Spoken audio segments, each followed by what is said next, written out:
And? Anything else? Oh, good idea, Phoenix. An extract from Werewolves by Elliot O'Donnell, first published in 1912.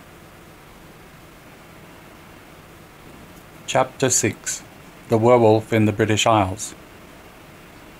It is commonly known that there were once wolves in Great Britain and Scotland, whilst history tells us of a king who tried to get rid of them by offering so much for every wolf's head that was brought to him. We read in romance how Llewellyn slew Gelert, the faithful hound that, having slain the wolf, saved his infant's life, and tradition has handed down to us many other stories of them. But the news that werewolves, too, once flourished in these climes, will come as a surprise to many.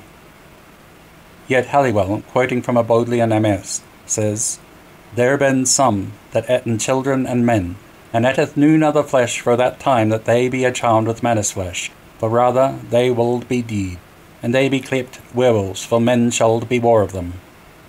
Nor is this the only reference to them in ancient chronicles, for Gervase of Tilbury, in his Otia Imperiala, writes, "Vidimus enim frequenta in Anglia per luniatonis hominis in lupos mutaria, quod hominum genus Gerulphos Galli nominant, Angli vero werewolf dicum."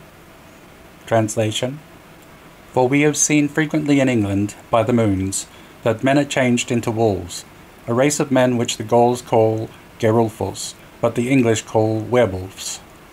And Richard Verstegan, in his Restitution of Decayed Intelligence, 1605, says, "The werewolves are certain sorcerers who, having anointed their bodies with an anointment which they make by instinct of the devil, and putting on a certain enchanted girdle, do not only unto the view of others seem as wolves, but to their own thinking have the body and shape and nature of wolves, so long as they wear the said girdle. And they do dispose themselves as very wolves in worrying and killing and eating most of human creatures." In my investigations of haunted houses and my psychical research work generally, I have come across much that I believe to be good evidence in support of the testimony of these writers. For instance, in localities once known to have been the favourite haunts of wolves, I have met people who have informed me they have seen phantasms, in shape half human and half beast, that might well be the earthbound spirits of werewolves. A Miss St. Denis told me she was once staying on a farm in Merionethshire, where she witnessed a phenomenon of this class. The farm, though some distance from the village, was not far off the railway station, a very diminutive affair, with only one platform and a mere box that served as a waiting room and booking office combined. It was moreover one of those stations where the separate duties of station master, porter, booking clerk and ticket collector are performed by one and the same person, and where the signal always appears to be down. As the platform commanded the only paintable view in the neighbourhood, Miss St. Denis often used to resort there with her sketchbook. On one occasion she had stayed rather later than usual, and on rising hurriedly from her camp stool saw, to her surprise, a figure which she took to be that of a man, sitting on a truck a few yards distance, peering at her. I say to her surprise because, excepting on the rare occasion of a train arriving, she had never seen anyone at the station besides the station master, and in the evening the platform was invariably deserted. The loneliness of the place was for the first time brought forcibly home to her. The station master's tiny house was at least some 100 yards away, and beyond that there was not another habitation nearer than the farm. On all sides of her, too, were black, frowning precipices, full of seams and fissures and inequalities, showing vague and shadowy in the fading rays of the sun. Here and there were the huge, gaping mouths of gloomy slate quarries that had long been disused, and were now half full of foul water. Around them the earth was heaped with loose fragments of rock, which had evidently been detached from the principal mass and shivered to pieces in the fall. A few trees, among which were the black walnut, the slippery elm, and here and there an oak, grew among the rocks, and attested by their dwarfish stature the ungrateful soil in which they had taken root. It was not an exhilarating scene, but it was one that had a particular fascination for Miss St. Denis, a fascination she could not explain, and which she now began to regret. The darkness had come on very rapidly, and was especially concentrated, so it seemed to her, round the spot where she sat, and she could make nothing out of the silent figure on the truck, save that it had unpleasantly bright eyes, and there was something queer about it. She coughed to see if that would have any effect, and as it had none, she coughed again. Then she spoke and said, "Can you tell me the time, please?" But there was no reply, and the figure still sat there staring at her. Then she grew uneasy, and packing her things, walked out of the station, trying her best to look as if nothing had occurred. She glanced over her shoulder. The figure was following her. Quickening her pace, she assumed a jaunty air and whistled, and turning round again, saw the strange figure still coming after her. The road would soon be at its worst stage of loneliness, and owing to the cliffs on either side of it, almost pitch dark. Indeed, the spot positively invited murder, and she might shriek herself hoarse without the remotest chance of making herself heard. To go on with this outre figure so unmistakably and persistently stalking her was out of the question. Screwing up courage, she swung round, and raising herself to her full height, cried, "What do you want? How dare you?" She got no further, for a sudden spurt of dying sunlight playing over the figure showed her it was nothing human, nothing she had ever conceived possible. It was a nude grey thing, not unlike a man in body, but with a wolf's head. As it sprang forward, its light eyes ablaze with ferocity, she instinctively felt in her pocket, whipped out a pocket flashlight, and pressed the button. The effect was magical. The creature shrank back, and putting two paw-like hands in front of its face to protect its eyes, faded into nothingness. She subsequently made inquiries, but could learn nothing beyond the fact that, in one of the quarries close to the place where the phantasm had vanished, some curious bones, partly human and partly animal, had been unearthed, and that the locality was always shunned after dusk. Miss St. Denis thought, as I did, that what she had seen might very well have been the earthbound spirit of a werewolf. The case of another haunting of this nature was related to me last year. A young married couple of the name of Anderson, having acquired through the death of a relative a snug fortune, resolved to retire from business and spend the rest of their lives in indolence and ease. Being fond of the country, they bought some land in Cumberland, at the foot of some hills, far away from any town, and built on it a large two-storied villa. They soon, however, began to experience trouble with their servants, who left them on the pretext that the place was lonely, and that they could not put up with the noises that they heard at night. The Andersons ridiculed their servants, but when their children remarked on the same thing, they viewed the matter more seriously. "What are the noises like?" they inquired. "Wild animals, Willie," the eldest child replied. "They come howling round the window at night, and we hear their feet patter along the passage and stop at our door." Much mystified, Mr. and Mrs. Anderson decided to sit up with the children and listen. They did so, and between 2 and 3 in the morning were much startled by a noise that sounded like the growling of a wolf, immediately beneath the window. Mr. Anderson had heard wolves in Canada. Throwing open the window, he peered out. The moon was fully up, and every stick and stone was plainly discernible, but there was now no sound and no sign of any animal. When he had closed the window, the growling at once recommenced, yet when he looked again, nothing was to be seen.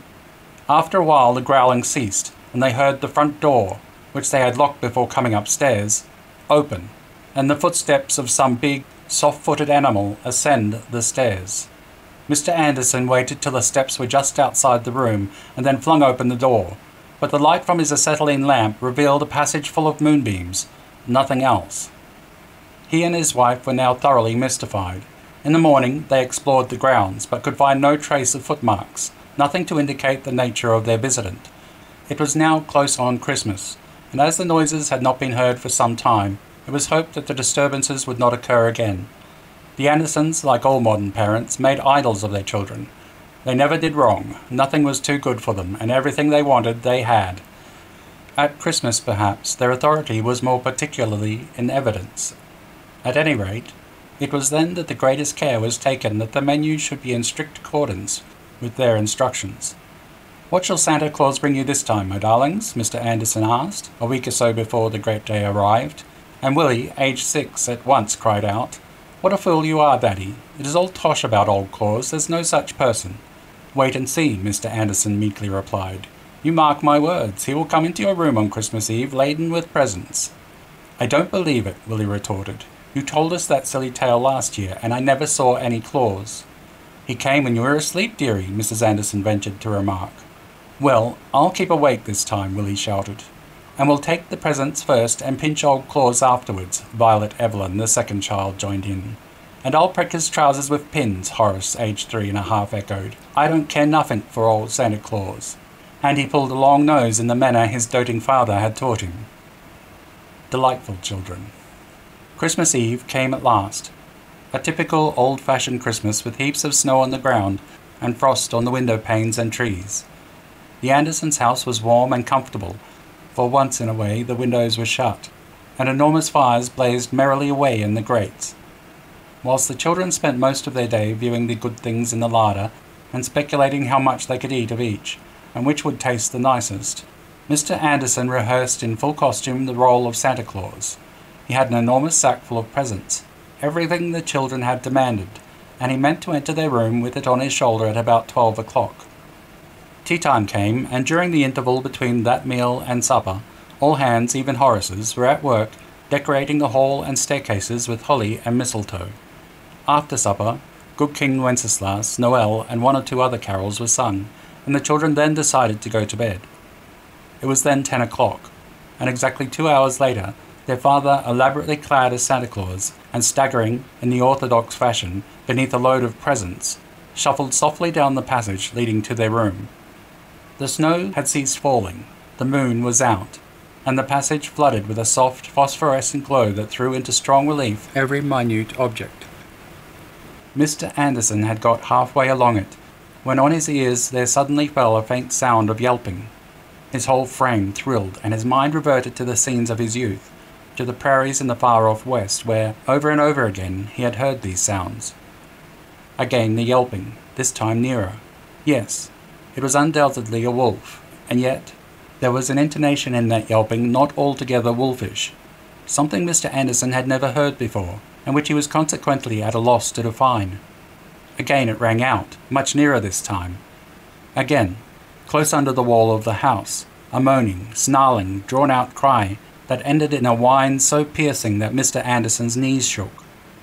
One of the children, Violet Evelyn, he thought, stirred in her bed and muttered, "Santa Claus, Santa Claus," and Mr. Anderson, with a desperate effort, staggered on under his load and opened their door. The clock in the hall beneath began to strike 12. Santa Claus, striving hard to appear jolly and genial, entered the room, and a huge, grey, shadowy figure entered with him. A slipper thrown by Willie whizzed through the air, and narrowly missing Santa Claus fell to the ground with a clatter. There was then a deathly silence, and Violet and Horace, raising their heads, saw two strange figures standing in the centre of the room, staring at one another. The one figure they at once identified by the costume. He was Santa Claus, but not the genial, rosy-cheeked Santa Claus their father had depicted.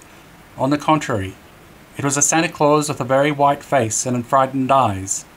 A Santa Claus that shook as if the snow and ice had given him the ague. But the other figure, what was it? Something very tall, far taller than their father, nude and grey, something like a man with the head of a wolf.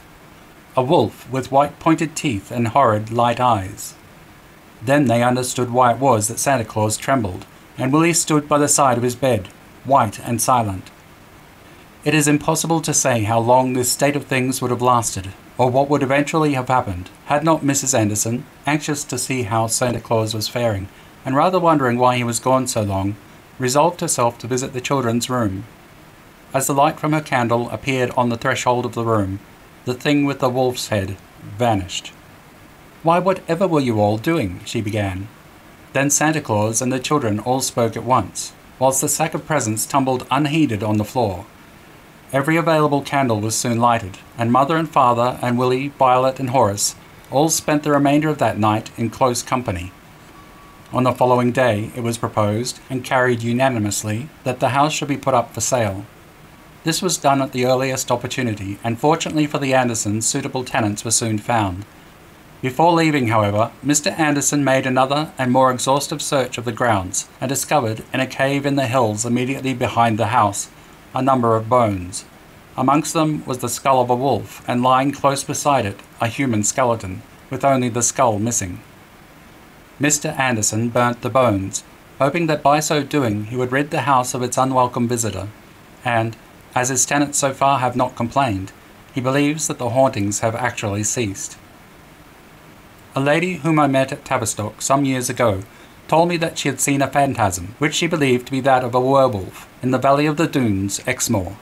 She was walking home alone late one evening, when she saw on the path directly in front of her the tall grey figure of a man with a wolf's head. Advancing stealthily forward, this creature was preparing to spring on a large rabbit that was crouching on the ground, apparently too terror-stricken to move, when the abrupt appearance of a stag bursting through the bushes in a wild state of stampede caused it to vanish. Prior to this occurrence, my informant had never seen a ghost, nor had she, indeed, believed in them. But now, she assures me she is quite convinced as to their existence, and is of the opinion that the phenomenon she had witnessed was the spirit of one of those werewolves referred to by Gervase of Tilbury and Richard Verstegen, werewolves who are still earthbound owing to their incorrigible ferocity. This opinion I can readily endorse, adding only that, considering the number of werewolves there must once have been in England, it is a matter of some surprise to me that the phantasms are not more frequently seen. Here is another account of this type of haunting, narrated to me some summers ago by a Mr. Warren, who at the time he saw the phenomenon was staying in the Hebrides, which part of the British Isles is probably richer than any other in spooks of all sorts. I was about 15 years of age at the time, Mr. Warren said, and had for several years been residing with my grandfather, who was an elder in the Kirk of Scotland. He was much interested in geology, and literally filled the house with fossils from the pits and caves round where we dwelt. One morning he came home in a great state of excitement, and made me go with him to look at some ancient remains he had found at the bottom of a dried-up tarn. "Look," he cried, bending down and pointing at them. "Here is a human skeleton with a wolf's head. What do you make of it?" I told him I did not know, but supposed it must be some kind of monstrosity. "It's a werewolf," he rejoined. "That's what it is, a werewolf. This island was once overrun with satyrs and werewolves. Help me carry it to the house." I did as he bid me, and we placed it on the table in the back kitchen. That evening I was left alone in the house, my grandfather and the other members of the household having gone to the kirk. For some time I amused myself reading, and then, fancying I heard a noise in the back premises, I went into the kitchen. There was no one about, and becoming convinced that it could only have been a rat that had disturbed me, I sat on the table alongside the alleged remains of the werewolf, and waited to see if the noises would recommence. I was thus waiting in a listless sort of a way, my back bent, my elbows on my knees, looking at the floor and thinking of nothing in particular, when there came a loud rat-tat-tat of knuckles on the window pane.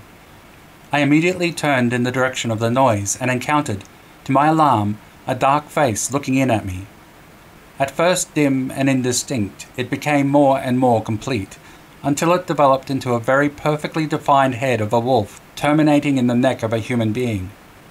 Though greatly shocked, my first act was to look in every direction for a possible reflection, but in vain. There was no light either without or within other than that from the setting sun, nothing that could any way have produced an illusion. I looked at the face and marked each feature intently. It was unmistakably a wolf's face, the jaws slightly distended, the lips wreathed in a savage snarl, the teeth sharp and white, the eyes light green, the ears pointed. The expression of the face was diabolically malignant, and as it gazed straight at me, my horror was as intense as my wonder.